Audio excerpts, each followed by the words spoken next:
Hello friends, welcome to my YouTube channel IAS gateways.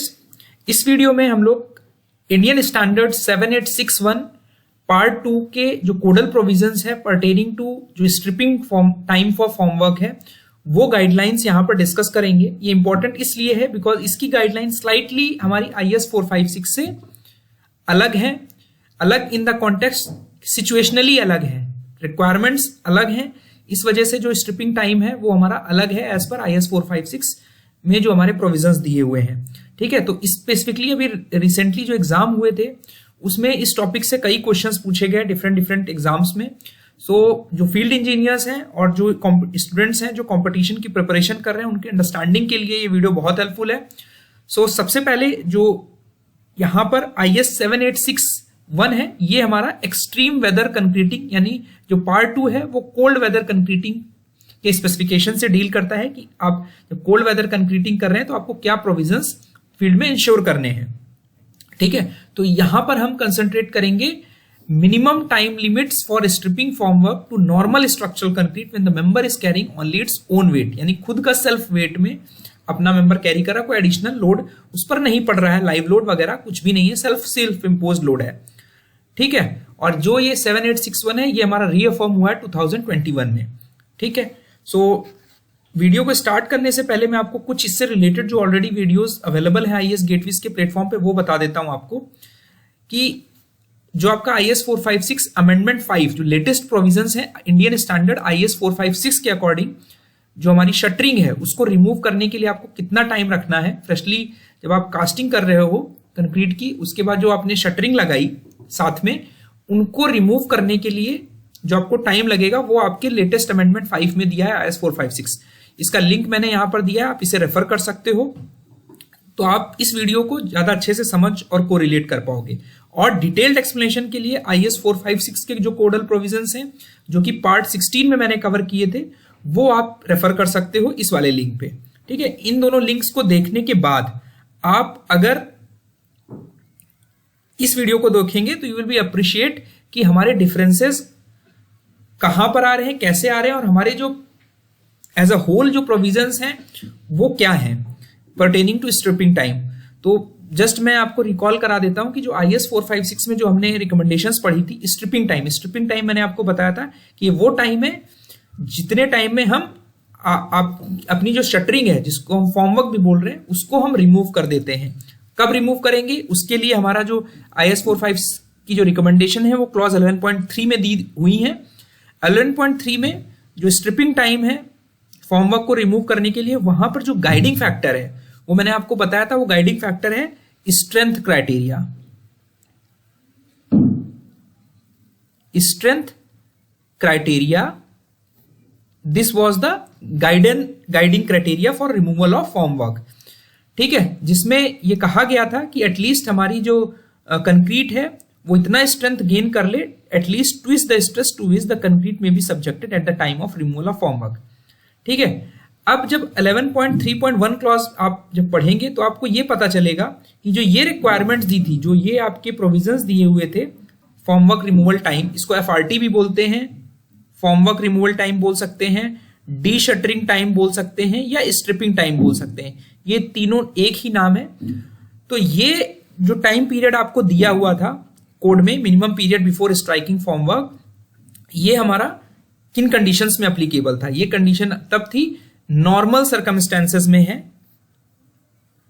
जहां पर जो एम्बिएंट टेम्परेचर है, एम्बिएंट टेम्परेचर को हम कह सकते हैं कि जो हमारा एटमॉस्फेरिक टेम्परेचर है जब आप कंक्रीट कर रहे हो तो उसमें जो एम्बिएंट जो आसपास का टेम्परेचर, एटमॉस्फेयर का टेम्परेचर है वो आपका 15 डिग्री से कम नहीं जा रहा किसी भी सिचुएशन पे। ठीक है, किसी भी सिचुएशन पे उस पर्टिकुलर एरिया में जो टेम्परेचर है वो हमेशा हमारा 15 डिग्री सेल्सियस से ऊपर रहता है। ठीक है, तो it is generally more than 15 degree Celsius जहां पे हमारा एम्बिएंट टेम्परेचर है। और दूसरी रिक्वायरमेंट क्या थी कि जो ऑर्डिनरी पोर्टलैंड सीमेंट है वो आप यूज कर रहे हो, तो इन्होंने जो अमेंडमेंट 5 है वो उससे ये वाली लाइन हटा दी है। तो अमेंडमेंट 5 से ये वाली लाइन ऑर्डिनरी पोर्टलैंड से लेके एडिक्वेट केरिंग वाली लाइन हटा दी है और अमेंडमेंट 5 में इस टेबल को इन्होंने रिप्लेस किया, चेंजेस किए फॉर्म वर्क रिमूवल टाइम में और दो कैटेगरी में डिवाइड किया कि ऐसी कंक्रीट जो ऑर्डिनरी पोर्टलैंड सीमेंट की बनी हुई हो और कंक्रीट अदर देन ओपीसी जिसमें हमारे मिनरल एडमिक्सचर्स वगैरह यूज किए गए हों। तो जहां पर हमारी कंक्रीट में मिनरल एडमिक्सचर्स यूज कर रहे हैं वहां पे जो हमारा रेट ऑफ हार्डनिंग प्रोसेस है, जो सेटिंग का प्रोसेस है, वो डिले होता है मिनरल एडमिक्सचर्स के यूज की वजह से, बिकॉज हाइड्रेशन प्रोसेस हमारा स्लो हो जाता है। तो इस वजह से वहां पे स्ट्रेंथ गेन करने में कंक्रीट को ज्यादा टाइम लगता है। इस वजह से जनरली जो स्ट्रिपिंग टाइम है फ्लाई ऐश मिनरल एडमिक्सचर्स वाली जो सीमेंट है उनका ज्यादा होता है, ये आप देख सकते हैं। ठीक है, तो इसके लिए मैंने ऑलरेडी अभी जो आपको वीडियो का लिंक ऊपर बताया उसमें पहला वीडियो इस पर डिटेल डिस्कशन है, वो आप रेफर कर लेंगे। अब आते हैं जो हमारे कोल्ड वेदर कंक्रीटिंग का जो कोड है वो क्या कहता है स्ट्रिपिंग टाइम को लेके। तो IS 7861 पार्ट 2 जो है एक्सट्रीम वेदर कंक्रीटिंग में कोल्ड वेदर कंक्रीटिंग से रिलेटेड जो स्पेसिफिकेशंस हैं वो देता है, जिसमें कोल्ड वेदर कंक्रीटिंग को हम ऐसे डिफाइन करते हैं कि जहां पर जो कंक्रीटिंग या उससे रिलेटेड कोई भी ऑपरेशन आप कर रहे हो वहां पे जो टेम्परेचर है वो अबाउट 5 डिग्री सेल्सियस है। ठीक है, इंपॉर्टेंट चीज है ध्यान रखने वाली कि इट इज अबाउट, स्पेसिफिकली एक सिंगल टेम्परेचर की नहीं बात कर रहे हैं, जहां पे टेम्परेचर 5 डिग्री सेल्सियस के आसपास रहता हो या उससे कम रहता हो। ठीक है, अगर तो यानी 6 डिग्री है तो आप ये नहीं कहोगे वो कोल्ड वेदर कंक्रीटिंग नहीं है। ठीक है, जहां पे 5 डिग्री के आसपास हो या हमारा 5 डिग्री से कम हो। अब जब टेम्परेचर हमारा इतना कम हो जा रहा है तो होगा कि हमारा जो हार्डनिंग प्रोसेस है, हार्डनिंग प्रोसेस जो है या हाइड्रेशन प्रोसेस आप कह सकते हो, हाइड्रेशन एंड हाइड्रेशन प्रोसेस, ये हमारा स्लो हो जाता है, इट बिकम्स स्लो, जिसकी वजह से आपका जो स्ट्रेंथ गेन है, जो कंक्रीट आप कर रहे हो उसमें स्ट्रेंथ गेन जो होगा वो डिले होगा, टाइम लगेगा कंक्रीट को सेम स्ट्रेंथ गेन करने में as compare to normal temperature. ठीक है, तो एक टेम्परेचर हमारा ये निकल के आया जो IS 7861 पार्ट 2 में दिया गया। तो अब कोड ये कहता है कि ऐसी सिचुएशन पे जो भी आप कंक्रीटिंग कर रहे हो उसके लिए हमारे कोड ने IS 7861 ने कुछ टाइम लिमिट्स दी हैं। ये टाइम लिमिट्स हमारी क्या है, these are the minimum stripping time, minimum stripping time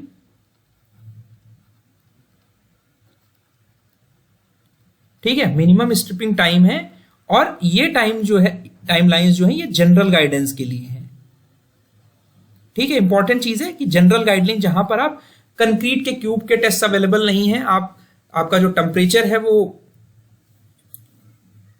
जो है वो हमारा सेग्रीगेटेड है, यानी अगर आपका कम टेम्परेचर है तो अलग गाइडलाइंस हैं, सीमेंट कुछ जो पर्टिकुलर स्पेसिफिक गाइडलाइंस हैं वो यहाँ पर एज अ जनरल गाइडेंस के तौर पे दिए गए हैं।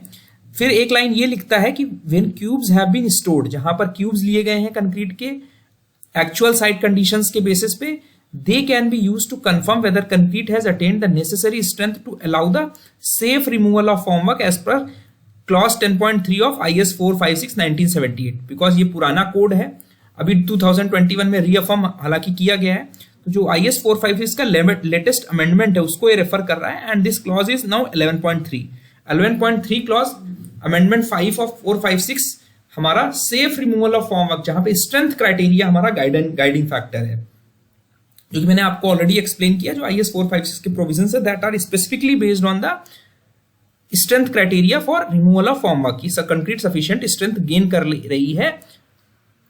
ठीक है, तो ये जो गाइडलाइंस है ये टेबल 5 में जनरल गाइडेंस के तौर पे दी गई हैं, जिससे अभी रिसेंटली क्वेश्चंस पूछे गए थे, जहां पे 2 कैटेगरीज हमारी रखी गई हैं। तो यहां पर जो टेबल 5 है वो हमारी क्या गवर्न कर रही है, दिस टेबल, आपको ध्यान रखना है कि ये जो कोड में जो टाइमलाइंस दी हैं फॉर्मवर्क को लेके, ये जनरल गाइडेंस के लिए है। ठीक है, these are general guidance purpose only. जो आपकी एक्चुअल जो आपको गाइडलाइंस फॉलो करनी है वो हमारे IS 456 पे दिए हैं, which are based on strength criteria. ठीक है, एक चीज ये ध्यान रखनी है, लेकिन वहां पर जो गाइडलाइंस दी हुई हैं वो हमारे ambient temperature more than 15 degree Celsius के लिए दी गई हैं, जहां पे नॉर्मल टेम्परेचर है। लेकिन अगर आपका टेम्परेचर कम रहता है, स्पेशली जो कोल्ड वेदर कंक्रीटिंग में आप जो आपकी गाइडिंग फैक्टर्स हैं वो यहां पर आपको हेल्पफुल हो जाएगा। तो ये गाइडलाइंस आपकी कब एप्लीकेबल है, for stripping time to normal structural concrete.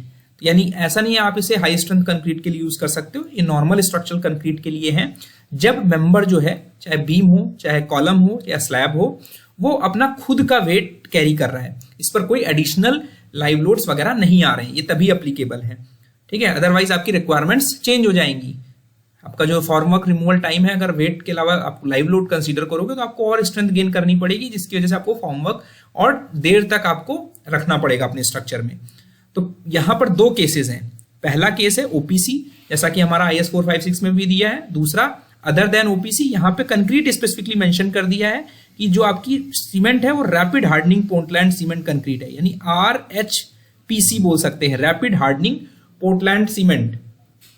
जहां पर बिकॉज कोल्ड वेदर कंक्रीट में आपको स्ट्रेंथ जल्दी गेन करना है, हाइड्रेशन प्रोसेस डिले होता है, तो वहां पे रैपिड हार्डनिंग पोर्टलैंड सीमेंट भी यूज करते हैं। तो ये जनरल गाइडलाइंस हमारे कोल्ड वेदर कंक्रीटिंग को ध्यान में रखते हुए भी बनाई गई हैं। तो जब आप ऑर्डिनरी पोर्टलैंड सीमेंट यूज कर रहे हो, कंक्रीट है ओपीसी की बनी हुई, तो ओपीसी में आपके पास 33 ग्रेड है, 43 ग्रेड है और 53 ग्रेड है, जो कि हमारी IS 269 तीनों ग्रेड्स के लिए अभी जो लेटेस्ट कोड अप्लीकेबल है वो IS 269 2015 का कोड है।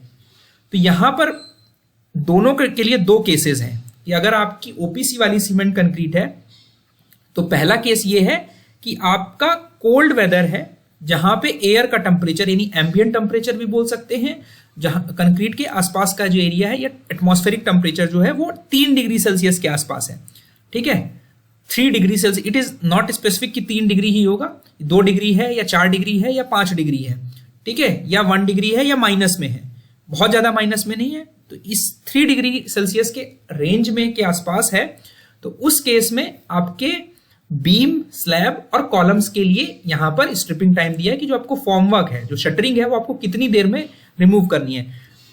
ठीक है, और दूसरा केस दिया है कि अगर आपका जो वेदर है वो normal air temperature about 16 degree Celsius. ठीक है, तो ये वाला केस आप कह सकते हो कि ये केस कुछ हद तक हमारा IS 456 के से मैच करना चाहिए, बिकॉज यहाँ पे जो टेम्परेचर है ये हमारा 15 डिग्री सेल्सियस से अप्लीकेबल है, तो ये वाली जो गाइडलाइंस है जनरली उसकी लाइन में होंगी। ठीक है, बट ये जनरल गाइडलाइंस है, तो हमेशा आपके जो IS 456 के प्रोविजंस हैं वो प्रिवेल करेंगे। ये इंपॉर्टेंट चीज है, ये केवल मिनिमम गाइडेंस के लिए है। ठीक है, ये कोड ने भी ऑलरेडी कह दिया है कि आपको जब स्पेसिफिकली स्ट्रेंथ रिक्वायरमेंट फॉलो करनी है तो you always refer to IS 456। तो हम लोग जस्ट कंपैरिजन करेंगे, तो 3 डिग्री सेल्सियस के आसपास जब हमारा टेम्परेचर है और कोल्ड वेदर एयर है, तो हमारे पास बीम में 2 पार्ट हो गए। ये आपकी एक बीम दिख रही थी, ठीक है, ये बीम की साइड्स हैं, ये साइड फॉर्मवर्क है, मतलब जो शटरिंग है उसका साइड पैनल है और इसके एक नीचे एक बॉटम पैनल लगा हुआ है। ठीक है, तो ये हमारा सॉफिट है, बीम का सॉफिट। ये आपके कॉलम की साइड्स हैं, ये आपका कॉलम है। आपको जो ये वर्टिकल मेंबर्स दिख रहे हैं, जो आपके ये इस फॉर्मवर्क या शटरिंग को सपोर्ट कर रहे हैं, जो सॉफिट वाला जो पैनल है, सॉफिट पैनल, सॉफिट यानी जो निचले हिस्सा वाला वो साइड, अंडर साइड है बीम का, उसको सॉफिट बोल रहे हैं। तो उसको सपोर्ट करने वाला जो पैनल है उसको सॉफिट का शटरिंग पैनल कहेंगे। उसको जो सपोर्ट कर रहा है ये हमारे वर्टिकल प्रॉप्स हैं। ठीक है, तो 2 चीजें हो गई, एक आपका फॉर्मवर्क हो गया जिसको आप शटरिंग बोल रहे हो, इसको आप कह सकते हो कि ये शटरिंग पैनल है। ठीक है, this is a shuttering panel. और जो वर्टिकल प्रॉप्स हैं, वर्टिकल प्रॉप्स जो कि इस फॉर्मवर्क को सपोर्ट करते हैं। ठीक है, कि सपोज ये आपका शटरिंग था, इसको आपके वर्टिकल प्रॉप सपोर्ट कर रहे हैं। तो अब बीम के केस में पहला केस है कि बीम की जो साइड्स हैं, यानी ये वाली साइड्स, ठीक है, ये बीम की साइड्स हैं, इसमें जो पैनल लगा हुआ है या शटरिंग लगी हुई है या फॉर्मवर्क लगा हुआ है, जो वॉल्स हैं और जो कॉलम है, इनका फॉर्मवर्क आप मिनिमम 5 दिन नहीं हटाओगे, 5 दिन के बाद हटा सकते हो अगर आपका टेम्परेचर जो है वो 3 डिग्री सेल्सियस के आसपास है। लेकिन अगर आपका नॉर्मल टेम्परेचर है उसी केस में तो आप 1 दिन बाद भी हटा सकते हो, लेकिन सिर्फ साइड की बात कर रहा है, बीम की साइड, ठीक है, और कॉलम की साइड्स। दूसरा केस है हमारा, ये हमारा फर्स्ट केस हो गया। दूसरा केस है हमारा स्लैब्स का। तो स्लैब्स के लिए ये आइटम अवेलेबल है और ये removal of props to slabs. तो ये सेकंड आइटम जो है इनको आप इन दोनों को कंजंक्शन में पढ़ो। स्लैब्स में अब दो आइटम हो गए, इसमें लिखा हुआ है कि प्रॉप्स लेफ्ट अंडर, यानी ये वाले जो प्रॉप्स हैं ये आपके नीचे लगे हुए हैं। केवल आपने क्या किया, जो सॉफिट का पैनल था, जो स्लैब है मान लीजिए, उस स्लैब के जो निचले वाला पैनल है, शटरिंग का पैनल है या फॉर्मवर्क, वो आपने हटाया और वापस आपको रिफिक्स करना है। ये हमारा IS 456 भी बोलता है। तो उस केस में आप जो आपका पैनल है उसको आप कितने दिन में हटा सकते हो? 7 दिन में हटा सकते हो। 7 दिन के बाद, मिनिमम आपको 7 दिन स्ट्रिपिंग टाइम मिनिमम इतना रखना है, इसके बाद ही आप हटा पाओगे और फिर वापस आपका जो प्रॉप है वो लगा दिया जाएगा। यानी 7 दिन के बाद आपका प्रॉप लगा रह जाएगा। अब प्रॉप कितने दिन बाद हटा सकते हो? 14 दिन बाद। ठीक है, तो यहां की जो वैल्यूज हैं ये हमेशा आप देखोगे कि डबल होंगी। ठीक है, ये सारी वैल्यूज डबल हैं। इसमें 2 से मल्टीप्लाई करोगे तो इंपॉर्टेंट चीज यहां पर ये निकल के आ रही है। सेम चीज अगर आप IS 456 के प्रोविजंस में भी देखोगे, 456 में, कि आपका जो बीम्स के लिए आपका सॉफिट फॉर्मवर्क था उसमें 7 दिन था और आपका जो उसके प्रॉप्स थे वो 14 दिन तक थे। यानी आप नीचे का हिस्सा शटरिंग हटा दोगे, लेकिन उस शटरिंग को जो सपोर्ट कर रहा है प्रॉप, वो उसके डबल टाइम के बाद ही हटाओगे। ठीक है, तो ये 7 दिन और ये 14 दिन। इसी तरह जो बीम का सॉफिट है, जो कि यहां पे मैंने डायग्राम में दिखाया है कि आप इसका पैनल हटा सकते हो 14 दिन में। ठीक है, और जो उसको सपोर्ट करने वाला जो प्रॉप है उसको मिनिमम आपको 28 दिन बाद ही हटा पाओगे। Removal of form props to beams, तो ये 3rd सीरियल नंबर और ये वाला, ये दोनों कंजंक्शन में पढ़ोगे। तो ये देखिए आप मैच कर पाओगे कि यहाँ पे 7 और 14 है और 14 और 28 है। अभी मैं आपको मैच करा देता हूं IS 456 की जो गाइडलाइंस है उससे। लेकिन ये गाइडलाइंस आप इससे कंपेयर नहीं करोगे, बिकॉज ये वाली जो रो है इसके लिए हमारा IS 456 नॉट एप्लीकेबल है। ठीक है, तो यहां पर जो पहली रो है उसके लिए आपका IS 456 की गाइडलाइंस एप्लीकेबल नहीं है। These are the general guidelines जो कि हमारे IS 7861 में दी हुई हैं कोल्ड वेदर कंक्रीटिंग के केस में। ठीक है, तो ये गाइडलाइंस आपकी स्पेसिफिक गाइडलाइंस हैं जो IS 456 में गवर्न नहीं होती, बिकॉज यहाँ पे टेम्परेचर जो है वो 3 डिग्री सेल्सियस के आसपास की बात कर रहा है। इस वजह से स्टूडेंट्स को कंफ्यूजन रहती है जब क्वेश्चन पूछा जाता है कि आपको आंसर जो है वो 456 कोड के हिसाब से देना है या इस हमारे कोल्ड वेदर कंक्रीटिंग के कोड के हिसाब से देना है। तो आपको टेम्परेचर देखना है कि कंक्रीटिंग किस रेंज में है। तो वहां पर जब भी नॉर्मल कोर्स में पूछा जाएगा तो वो जनरली अगर 15 डिग्री से ऊपर है तो हमारे IS 456 के प्रोविजंस लगेंगे, because they are more superior to these provisions. लेकिन अगर आपके IS 456 उस वाले प्रोविजंस में साइलेंट है तो आपको स्पेसिफिक जो प्रोविजंस है हमारे कोल्ड वेदर कंक्रीटिंग के केस में वो अप्लीकेबल होंगे। इसी तरह नॉर्मल वेदर में आपका सिमिलरली 3.5 दिन होगा जो हमारा फॉर्म शटरिंग का पैनल है, और 7 दिन में आप उसके प्रॉप्स हटा दोगे स्लैब्स के केस में। बीम में हमारा 7 और 14 होगा। रैपिड हार्डनिंग जब सीमेंट होगी तो आपका जो सेटिंग टाइम है वो कम हो जाएगा, जो रेट ऑफ हार्डनिंग है वो बढ़ जाएगी एज कंपेयर टू OPC। तो जो ये वैल्यूज हैं, ये आपकी जो वैल्यूज हैं ये इससे ये वैल्यूज कम होंगी। ठीक है, दिस वैल्यू यानी TR जो होगा वो हमारा ऑर्डिनरी पोर्टलैंड सीमेंट के करस्पॉन्डिंग कम होगा। तो अब इसमें भी 2 केस हैं कि रैपिड हार्डनिंग पोर्टलैंड सीमेंट है और कोल्ड वेदर है जहां पे टेम्परेचर हमारा 3 डिग्री सेल्सियस के आसपास रहता है।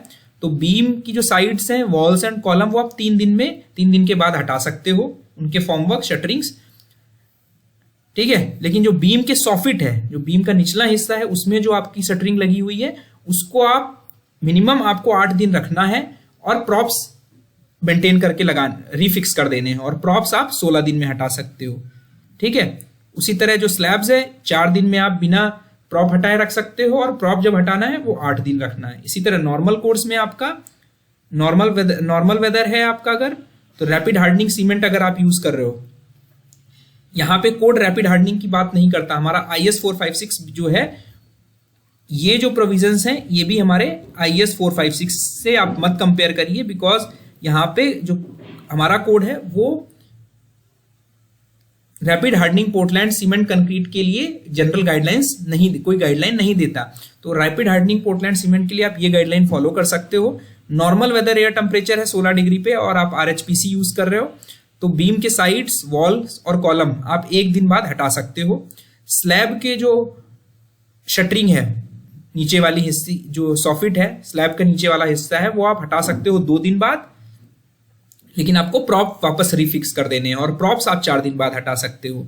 जो बीम का सॉफिट वाला शटरिंग है उसे आप 4 दिन बाद हटा सकते हो और वापस आपको प्रॉप्स लगा देने हैं और प्रॉप्स आप 8 दिन बाद हटा सकते हो। तो ये प्रोविजंस हैं और इंपॉर्टेंट चीज ये है, इसके पीछे जो गार्डनिंग पैरामीटर है, बिकॉज कोल्ड वेदर कंक्रीटिंग के टर्म्स में हम बात कर रहे हैं, तो गाइडिंग पैरामीटर ये है कि ये जो वैल्यूज निकल के आई हैं, दे आर बेस्ड कि ये सभी टाइम जो है ये हमारा greater than pre hardening period. Cold weather concrete में हम टेम्परेचर एक टाइम पढ़ते हैं प्री हार्डनिंग पीरियड, ये वो टाइम है जितने टाइम तक आपकी जो फ्रेशली प्लेस्ड कंक्रीट है उसका जो टेम्परेचर है हमें फ्रीजिंग पॉइंट से ऊपर बढ़ाकर रखना है। तो ये जो टाइम है, जो हमारा स्ट्रिपिंग टाइम है, this should be greater than pre hardening time during cold weather concreting. जितने टाइम तक आपका जो टेम्परेचर है कंक्रीट का वो आपको फ्रीजिंग पॉइंट से ऊपर रखना है, ताकि कंक्रीट जो है उसमें जो मॉइस्चर है वो हमारा सेट ना हो जाए, वो फ्रीज ना कर जाए। तो ये डिफरेंट ग्रेड्स ऑफ कंक्रीट के लिए दिया हुआ है, जो हम लोग सब्सिक्वेंटली जब IS 7861 डिस्कस करेंगे तो हम लोग फर्दर देखेंगे। तो ये कुछ इंपॉर्टेंट प्रोविजंस थे, ध्यान रखना है कि जो सेकंड आइटम वाला है ये IS 456 पे नॉट एप्लीकेबल है, और जो हमारा फर्स्ट रो है OPC का, ये भी हमारा IS 456 इस पे एप्लीकेबल नहीं है। सिर्फ आपका ये वाला आइटम है, इसको आप कंपेयर कर सकते हो। तो आप देखोगे कि जो आपकी बीम्स हैं उसके लिए 7 और 14 है, ठीक है। तो 7 और 14 देखेंगे बीम्स के विदाउट प्रॉप्स, ठीक है। तो बीम्स पर जाते हैं हम लोग, यहां पर बीम्स के लिए आपका 7 है और प्रॉप्स हटाने के लिए 14 है। तो सिर्फ यही विक वैल्यूज हैं जो हमारी मैच करती हैं। इसी तरह जो आपका स्लैब्स हैं ये आपके 3 डेज और मिनिमम 7 डेज, तो 3 और 7 है नॉर्मल कोर्स में, यहां पे 3.5 और 7 है, ठीक है। बट स्पेसिफिकली हमारे स्ट्रेंथ रिक्वायरमेंट से IS 456 से गवर्नड है, तो इस केस में हमारा ऑलवेज IS 456 के प्रोविजंस प्रिवेल करेंगे। लेकिन अब अगर वो बीम की साइड के लिए पूछ लेगा क्वेश्चन में, तो आपका ये वाला जो कॉलम है, फर्स्ट कॉलम, ये प्रिवेल करेगा। तो these are the general guidelines, ये ध्यान रखना है और बहुत जुडिशियसली और मेटिकुलसली आंसर्स देने हैं जब भी आपके एग्जाम में आता है इससे रिलेटेड क्वेश्चंस। और आप एज अ फील्ड इंजीनियर जब साइट पे होते हो तो आपको क्या पैरामीटर्स लेने हैं, उससे आपको हेल्प मिलेगी। So thank you and all the best. अपना फीडबैक जरूर दें कमेंट सेक्शन में। Thank you.